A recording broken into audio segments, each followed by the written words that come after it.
Me is Wakili wa Piki Piki Point 8, Wakili Willis Otieno, who's equally the second boss of Safina Party. Thank you so much for creating time, Wakili. First time here, TV47 Studios. First time to this new studio. It's a great honor. Oh, the other ones you've been. Okay, that's good. Karibu Sana and Arnold Maliba, Party Leader Progress Plus Alliance. Nimeachwa nyuma sana. No, you need to catch up. I need to catch up. I need to play catch up without doubt. Yeah. Since when? Well, from around December, mid-December. Mid-December. Yeah. Congratulations. Thank you. You suppose that this is going to be a party that has been given a lifeline by this kind of handshake and shenanigans that we get to see in the country. And forgive me for terming them shenanigans. This is according to what a majority of Kenyans argue.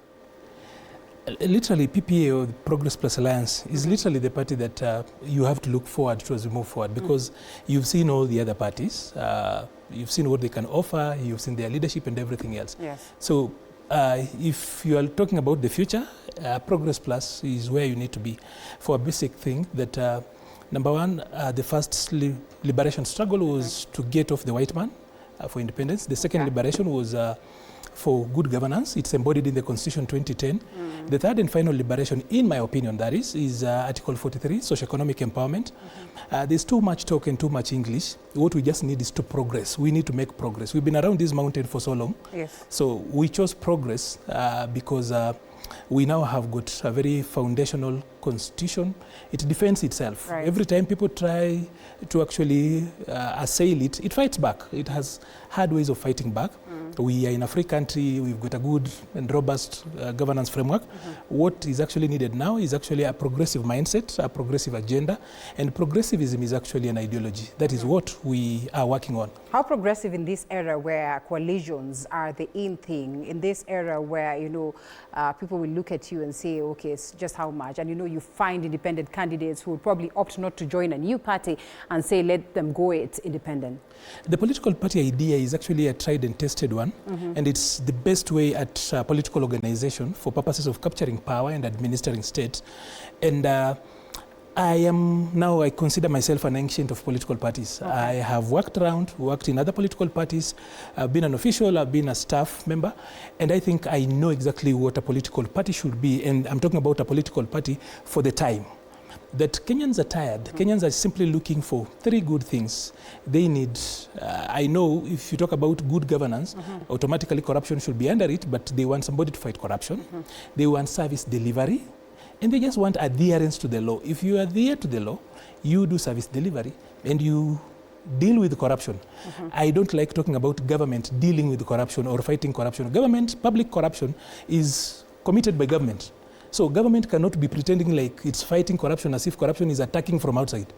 Yet they are the ones who actually are committing corruption. So so for corruption, for a government that is having like the one that is there today, they don't talk about fighting corruption. They should just stop corruption. You have sat here defending the very same government that is sitting, you know, in power today, and the many other parties that you talk about.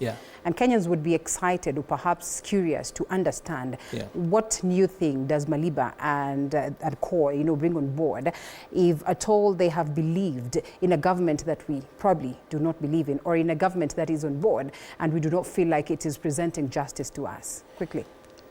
One, I have had an opportunity to serve, for example, until last year, I worked for UDA, the party, and it's a very eye-opening experience that I had.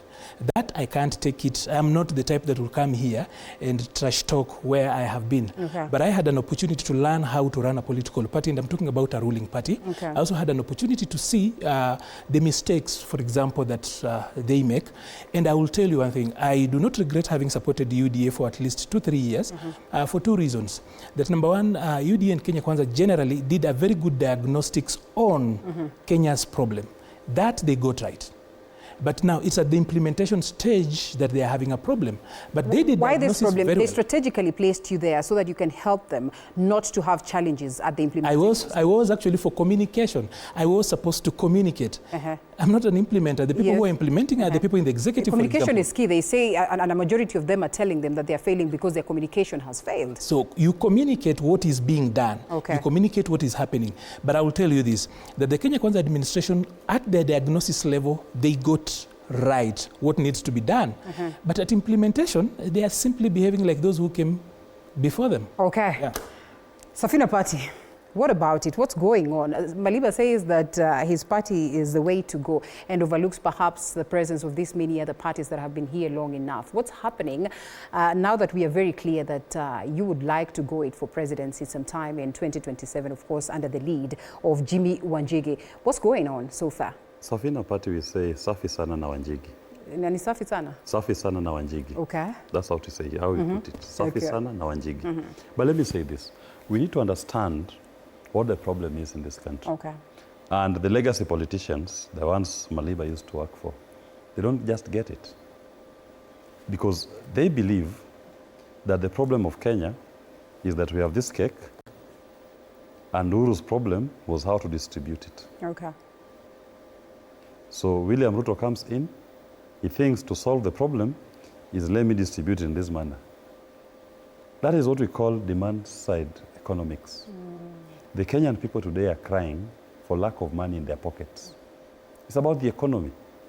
As James Carville used to say in the US, it's the economy, stupid. It's the economy. So what options are political parties offering to the people of Kenya that will change our economic trajectory? Yeah. And as Safina Party, we say, we are supply-side economists. We believe in supply-side economics. Okay. And supply-side economics has three key pillars. Number one, reduce taxes. And Maliba will ask me, how will you reduce taxes that William Ruto keeps increasing? And I promise you, he's going to increase taxes. Even in the next 2 months, you'll see a new finance bill with more taxes, charges, and levies. As we say, you reduce taxes. And you reduce taxes, you are going to boost production, and you'll collect more in the end. I'll give you an example of VAT on fuel. Why are we charging 16% VAT on fuel? If you reduce, the moment you reduce VAT on fuel, now is the planting season. Many farmers can't afford. Right. So they end up using oxen. Some who don't are forced to take their kids out of school or to delay going to school to plow the farms. Why? Because the cost of production of plowing is high. I have heard your party leader speak about the economy and perhaps just telling us how we are in the wards and how tough the situation is. How practical would it be to imagine? I'm coming to that. That's how you understand the three pillars of supply-side economics. The difference between us and legacy politicians. So you reduce taxation on fuel, what will happen is that if you are consuming, for example, 1,000 tons in a village per week, now with reduced fuel costs, probably now there'll be more use of that of fuel in that locality. More people will use the tractors to plow. More people will ride on border. They'll consume more, and you end up collecting more. So instead of 1,000, maybe that village will now consume 3,000 liters. Right. You see an increase. Now let's come to the second pillar. The second pillar is remove government bureaucracy. Reduce government. It's less government. Okay. So you identify government where it exists, and you reduce the presence of government. And that ties to the third pillar, which is about... What do you mean? What do you mean when you say reduce government? Reduce the number? I want to tie it to the third pillar. Third, because they are correlated. All right. The third pillar is about the private sector as the driver of economic growth. Okay. So I'll give you an example. Today, many Kenyans have ideas, innovative ideas. But the greatest challenge they face is access to capital. Why? You go to the bank is charging an interest rate of 20%. Yeah.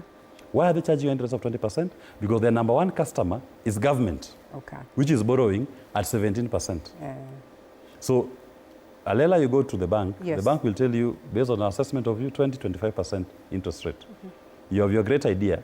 You will not be able to access that capital. So your idea dies with you.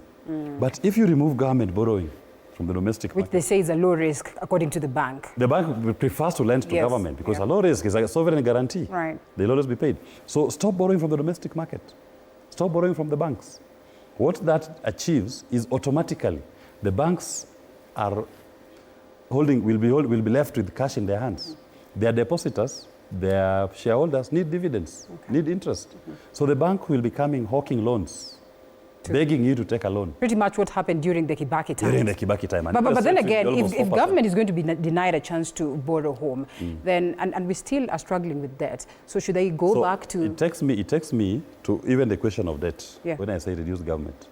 I'll ask myself, as a political party, Safina were very clear. And we've done an audit. We've done a forensic, not just an audit, a forensic audit of our public debt register in the last 10 years, from the year 2013 to 2023. And we've reported that out of our debt stock, around 4.4 trillion shillings is odious debt. Okay. In fact, if you go further, you look at how much we've repaid. The lenders, both domestic and international, owe the Kenyan people 1.6 trillion. We've overpaid. And I say this based on what does our laws provide in terms of borrowing. Our laws provide that you borrow for development, number one. Right. And number two, you only borrow with parliamentary approval. So take all the debts that we have, take the debt stock, then compare it against where did Parliament approve this loan to be taken? Yeah. What project did it fund? So that if somebody tells you that today, I saw the CS Treasury saying that we owe 11 trillion. Ask any Kenyan to show you that project which is worth 11 trillion in the country today. Yeah. I'll use a physical example for you to understand what 11 trillion is. Means, yeah. Thika Road was constructed on a loan of 30 billion. It is here. We can all see it. The impact of that 30 billion project is felt today, is what has even led to emerging new towns along that corridor. Miremas, the Ruiru, Ruaka. All, you can't even now tell the difference between Nairobi and Thika, purely because of that road project. Now tell me, which are these projects that allegedly 11 trillion that was borrowed was applied to?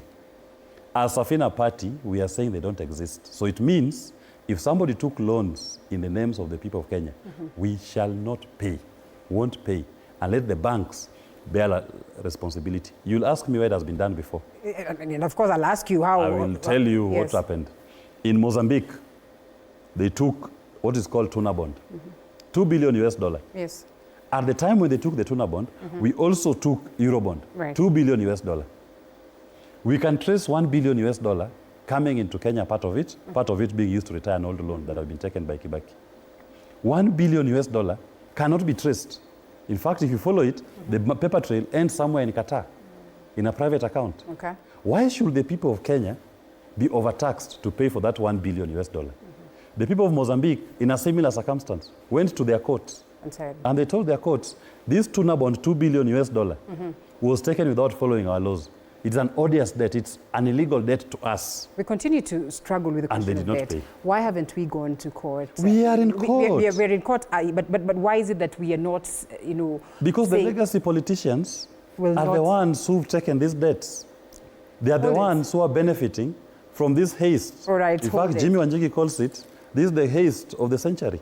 Well, interesting. Honorable Ole Sankok is here. I will not purport to speak for government, but him being, don't want to call a beneficiary, but a member of parliament of Yala, courtesy of the current government, I think is ably going to address or articulate to these matters. You asked me, Wakili, wapi mtu wa government. Honorable Ole Sankok, we expected to have you here this evening, but then we thank God for technology that we still can have your word. Have you heard what the two gentlemen are saying? Yes, I've heard, and I sympathize really with the Safina party leader, I think party leader or whatever he calls himself. He's a lawyer. But I sympathize with him because he has fallen to the trap of socio-economic neocolonialism. The trap of socio-economic neocolonialism is to channel our investments in Africa towards what we call capital-intensive investment. That is why you talk of borrowing loans, you talk of investing in certain huge projects. Yet our strength as African currently don't lie in financial capital. Ours lies on labor capital or human capital. So the trap of the political socio-economic neocolonizers is to channel our thinking towards capital-intensive investment, where then we end up borrowing for us to be able to invest. In that process, we still become slave under colonization because we borrow from China, we borrow from the West, we borrow from Europe, the same people who colonize us. But when our strength as Africans are actually in labor-intensive investment, because we know we may not be good producers of cars, phones, laptops, or whatever, but in Africa, we are very good producers of children.